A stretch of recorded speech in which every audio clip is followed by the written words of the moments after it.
Monsieur le Président, comme vous le savez, en Corse, le taux de pauvreté est plus élevé que la moyenne française. Dans le même temps, le coût de la vie, déjà très élevé en Corse, ne cesse d'augmenter du fait du faux taux d'inflation, diminuant ainsi fortement le pouvoir d'achat des Corses. La problématique des carburants, encore plus spécifique sur notre île, fait aujourd'hui de nouveaux débats dans l'actualité.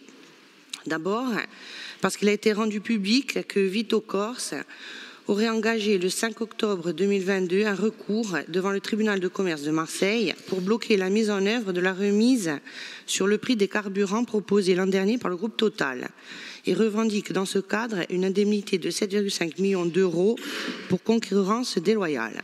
Ensuite, car il semblerait que la nouvelle mesure annoncée par Total le 22 février dernier, limitant le prix du gasoil et de l'essence à 1,99 € pour l'année 2023, ne s'appliquerait pas en Corse, puisque le dispositif devrait concerner exclusivement le diesel et l'essence, alors que nous ne disposons que de diesel Excellium et de SP95 Excellium. Si des mesures de ce type sont évidemment très souhaitables pour les ménages à court terme, et que notre groupe refusera toujours que les Corses puissent subir une telle rupture d'égalité. Il ne faut en revanche pas perdre de vue que sur notre île, ces mesures peuvent à terme engendrer un effet pervers en renforçant la concentration vers une structure monopolistique, cette fois au niveau de la distribution. Et ce, dans un secteur économique très captif, pour lequel nous savons que l'approvisionnement dépend déjà d'un monopole, systématiquement dénoncé par notre majorité. Dans ce cadre complexe, la collectivité de Corse a été particulièrement impliquée, y compris à travers une action volontariste au-delà de ses compétences pour tenter de proposer des solutions. Cela s'est matérialisé par la mise en place d'une conférence sociale, réunie pour la première fois le 14 janvier 2019, qui a permis de travailler main dans la main avec les citoyens sur la question du pouvoir d'achat des Corses, et plus particulièrement sur la cherté de la vie ou le coût des carburants. Le 1er octobre 2021, l'Assemblée de Corse a approuvé par délibération le rapport du Conseil exécutif sur le secteur de la distribution de carburants routiers, proposant un certain nombre de mesures d'urgence et de demandes d'adaptation législative, de nature à apporter des réponses efficaces à cette problématique spécifique à la Corse. Malgré les nombreux débats au sein de cette Assemblée et les prises de position unanimes à ce sujet, ces mesures n'ont, à ce jour, toujours pas été acceptées par l'État. Monsieur le Président, face à cette situation qui devient difficilement soutenable pour les Corses et visiblement l'absence de soutien de l'État, il est difficile de percevoir des solutions. Pouvez-vous donc nous éclairer sur l'état des discussions et des travaux menés par le Conseil exécutif à ce sujet? Ringraziabi. Ringraziabi e io Presidente ben su cada risponde. Oui, merci pour cette question qui me donne l'occasion d'évoquer devant votre Assemblée avec une pointe de tristesse, d'agacement, et je le dis presque de colère, ce dossier du quotidien, puisque beaucoup de Corses, tous les jours, sont à la pompe et sont confrontés à un problème qui dure depuis plus de 30 ans, date de la dérégulation des prix de l'essence, et qui est posé, auquel nous avons proposé des solutions et qui malheureusement n'est toujours pas réglée à ce jour. Donc, en un mot, la situation, quelle est-elle? On a une situation structurelle de surcoût des carburants en Corse qui dure depuis très longtemps. On le sait, entre 7 et 10 centimes selon les carburants, étant précisé que certains types de carburants ne sont pas disponibles en Corse. Et ce sont ceux sur lesquels il y a la fiscalité la plus intéressante. Donc on a un surcoût structurel qui dure depuis très longtemps. Sur ce problème structurel s'ajoute aujourd'hui un problème conjoncturel qui est que le prix du carburant, sous l'effet notamment de l'évolution de la situation géostratégique en Europe et dans le monde, et notamment la guerre en Ukraine, le prix du carburant explose. Et confronté à ce prix, à cette explosion du prix du carburant, le gouvernement prend des mesures générales qui, conjoncturellement, allègent le coût à la pompe du carburant Quelles sont ces mesures? À travers une relation qui est une relation privilégiée avec le groupe Total,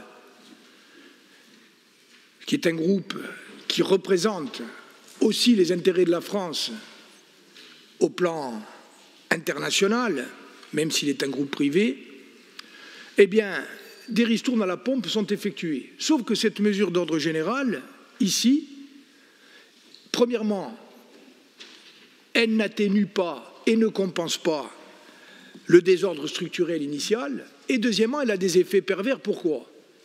Parce que nous sommes dans une situation où il y a un monopole sur l'approvisionnement, le monopole de la société Ruby, et où il y a un oligopole dans la distribution, c'est-à-dire qu'il y a aujourd'hui 3 distributeurs, 2 majeurs et 1 mineur, Total,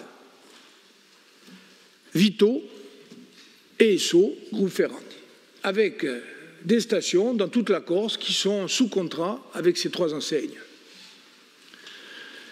Total fait une remise à la pompe, c'est très bien pour le consommateur. Sauf que Vito s'aligne, c'est très bien pour le consommateur. Le distributeur Ferrand ne peut pas le faire. Et les franchisés ou contractualisés Esso sont en situation difficile avec des fermetures de stations. Aujourd'hui, on reconduit la mesure. On était 3, on risque demain d'être 2. Si Vito, pour des raisons économiques ou pour des choix, décide de ne pas appliquer la remise, on risque de n'être plus qu'un. C'est-à-dire qu'on sera passé d'une situation de monopole dans l'approvisionnement à une situation de monopole, y compris dans la distribution. Ce qui est un danger majeur pour la Corse et pour les consommateurs corses. Et donc, je disais, irritation et presque colère. On nous fait souvent le reproche, à nous collectivement les élus de la Corse, de ne pas être dans la recherche de solutions aux problèmes du quotidien. S'il y a un problème du quotidien, parmi d'autres, mais celui-là est important, c'est bien le prix du carburant à la pompe. Alors, je voudrais quand même vous redire que dès le 30 avril 2021, nous avons fourni une analyse complète avec des propositions et notamment l'évolution du cadre normatif pour permettre l'existence d'une structure à gouvernance publique locale pour la gestion de stockage des carburants. Autrement dit, le combat du monopole. Deuxièmement, la mise en œuvre d'un mécanisme fiscal garantissant un prix le plus bas possible à la pompe, c'est-à-dire pas de marge supplémentaire pour les distributeurs.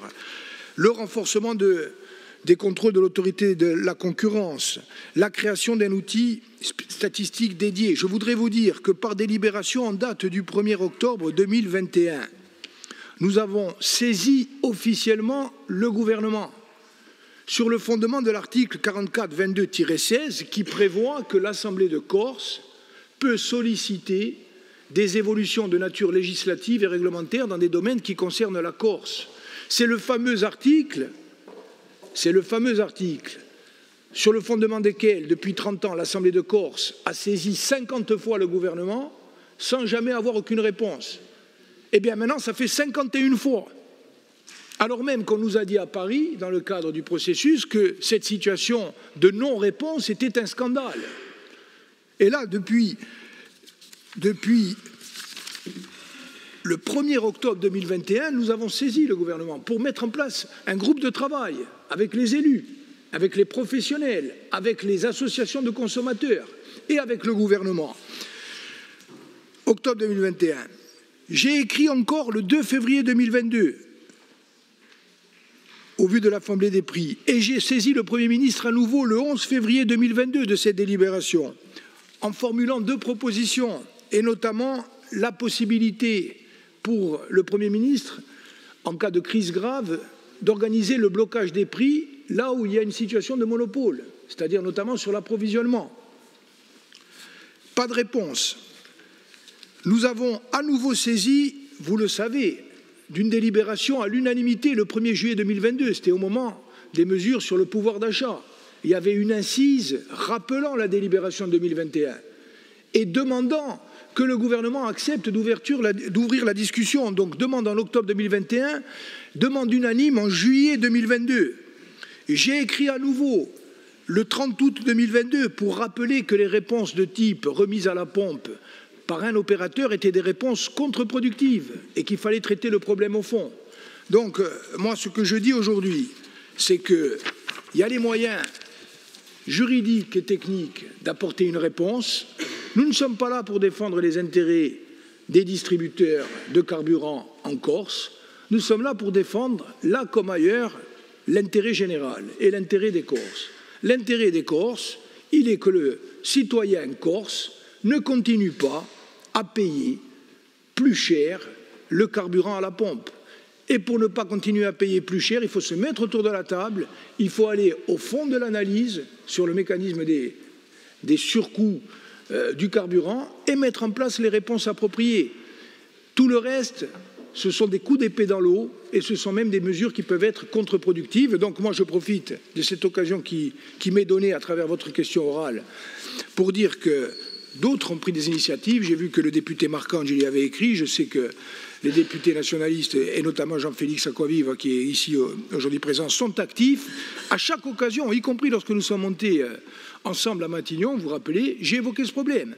Donc, qu'on nous donne une réponse et qu'on accepte, sur le fondement d'un article qui existe, là on ne parle pas d'autonomie, fondement d'un article qui existe, qu'on accepte d'ouvrir une discussion qui est une discussion indispensable pour apporter des solutions que nous attendons, pas depuis des années, depuis des décennies.